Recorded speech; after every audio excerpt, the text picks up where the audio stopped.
Welcome to the Slop Farm. Enjoy the video. You start by making sure your iPhone has camera permission and recent iOS.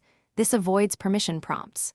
Open the camera app and hold the phone steady, about 3 to 6 inches from the QR code, so the lens reads the pattern.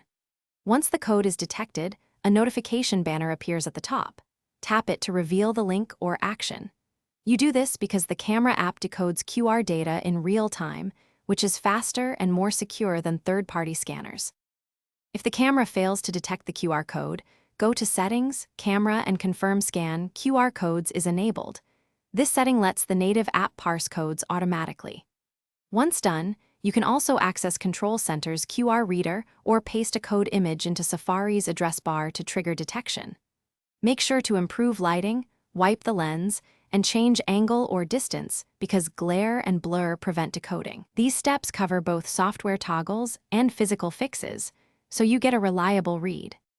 After tapping the banner, decide whether to open the URL, add a contact, or preview content. You control what permission to grant.